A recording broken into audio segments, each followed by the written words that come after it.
Hey, how you doing guys, and welcome back to another video. So I know I'm a bit late to the party, but today I'm going to give you my thoughts on Netflix's Avatar live action and just how the series went in general, how it started off amazing, went a little mid in the middle, and then had some great episodes towards the end. I'm going to give you all those thoughts right here in this video, so hit that subscribe button and let's get into it. So let's start off with the first episode, the eradication of the air nomads, which was extremely dark to see, but it was extremely well executed, I think. It had the impact, the gravity, everything you wanted to see from such a scene. It was all there, and this was in the first 20-30 minutes of the first episode. So in my opinion, that was a great start to the series, and it really gave you a feel for the stakes of the world, the universe, everything that's been set up, especially if you haven't seen the original. And if you have, it was even better. It adds more layers to what we already knew from what Aang told us, but we just got so much more depth, and we found out that Sozin himself killed Gyatso. That was an absolutely crazy reveal. I don't know about you guys, but I absolutely loved that reveal. There was so much tension, so much pain, and so many cool scenes, even just with the Fire Nation pretending to have attacked the Earth Kingdom, or they were about to attack the Earth Kingdom,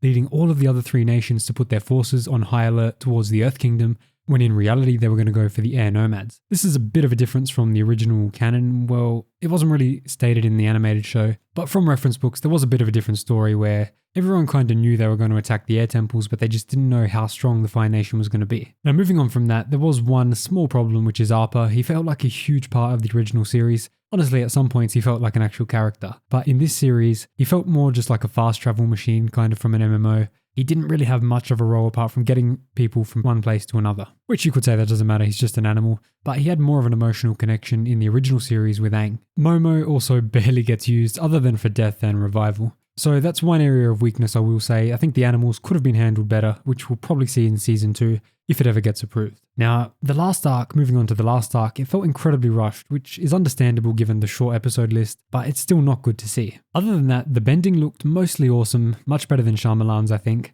if we're allowed to talk about that. There were a few strange bits, especially with the water bending, and the earth bending looked pretty bad in some points, but other than that, I think the fire bending looked absolutely amazing. The air was done well. It wasn't done with the blue of the original series. It was done by making a vibration or a distortion in the air, which I think was a pretty good middle ground between the original animated and what we saw in Shyamalan's, which was just we won't talk about that. But for the most part, it was pretty epic, so I think that's a positive in my book. Episode 6 was by far the best episode. It was far from perfect, of course, but it was still by far the best episode of the series, and as expected, Aang and Zuko's character arcs are what make this adaptation shine through everything else. Without them, the series certainly would not be getting as much praise as it is, or although it is not getting as much praise as it could have had, if the writing was better in other places. Now, Azula was pretty unsatisfactory in the show, although her helping Zhao was a decent background arc for her. She doesn't feel threatening at all and was nothing like her original form, and maybe they should have just kept her mostly out of season 1 like in the original,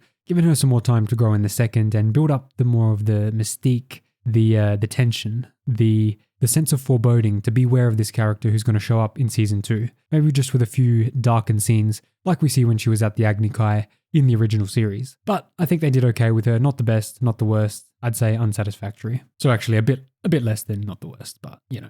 Now this next part, it saddens me to say, but Bumi was honestly awful. They butchered his character and anything related to him.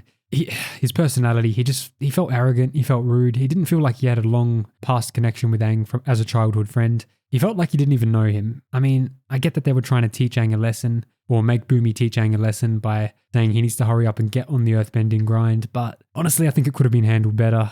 I think the relation should have been more warm, at least for 100-year-old friends, come on. But that wasn't the worst thing they butchered in terms of characters. The Jet arc was pretty nicely tied together with the others, although Jet's character was just way too rushed.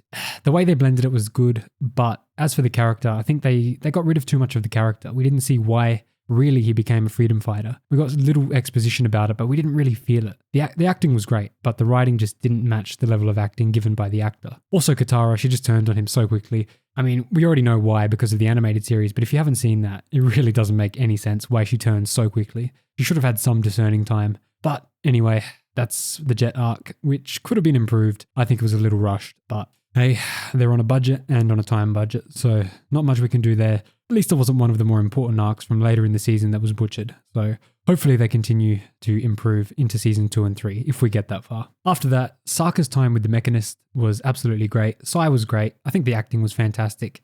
And the fact that they formed a little bond between each other, and Sai telling Sokka that he could be an engineer instead of a warrior, which everyone else from his tribe was, I think that was nice. It was some good character development, which will lead into the Swordmaster later in the series. Although he will end up as a great Swordmaster later in the series, this already sets up that it's not the only thing he can do. He can be a master of many talents, which we already know he is, despite his failure at the invasion in the animated show, but I'm sure we'll see many ups and downs for Sokka's character. But the one thing we know is that he's not just a brutish warrior who can only fight. He has mental capacity to do other things like engineering. That's a good, nice little adjustment to the character. I do think Sai's reasoning for helping the Fire Nation was not as clear-cut in the Netflix series as it was in the animated. I think they gave more good detail in the animated show about why he chose to do that, his rationale, his thinking behind it. But ultimately, I think it was covered well enough. And if you haven't seen the show, let me know below. Did you really feel that his character was justified in helping the Fire Nation? Or do you think it was just a pretty quick turn which wasn't explained that well and just was made to make him a bad guy for no reason? Tell me in the comments down below. After that, I just want to talk about Monk Gyatso's return as a character.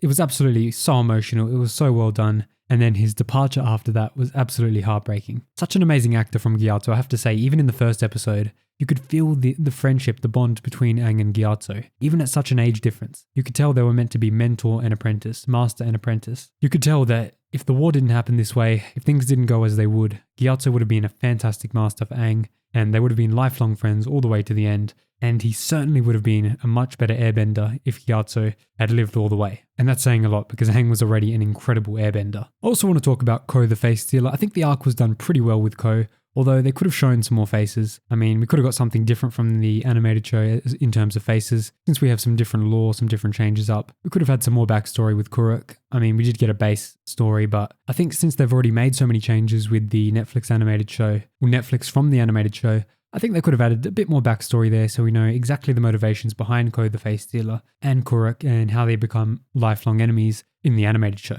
Of course, the newer viewers are not going to know that context, but it could have been explained to them through the Netflix show. And finally, I'll end it off with this part. I think the middle episodes really floundered. The writing was just pretty cheesy. It didn't feel like it had a point. It didn't feel like there was a nice sharp edge that they were willing to push. They just wanted to get everything down on the paper. The dialogue was pretty stunted. The acting was not the best. I mean, definitely don't go attack the actors. I mean, I'd say this is more from directing and writing. There could have been much more improvement on that front. You couldn't really feel the emotional stakes in the middle episodes compared to the start and the end. But that's just what I thought. Tell me what you think in the comments down below. Did you enjoy the series? Do you want to see a season 2? Or do you hope it gets cancelled? Some of you may be hoping, let's just get more animated stuff from Avatar Studios, which we know we already have a movie coming in 2025. So let me know in the comments down below what you want. What do you want to see next? If you made it this far, drop a thank Mr. Iroh in the comments down below, and I'll see you in the next video.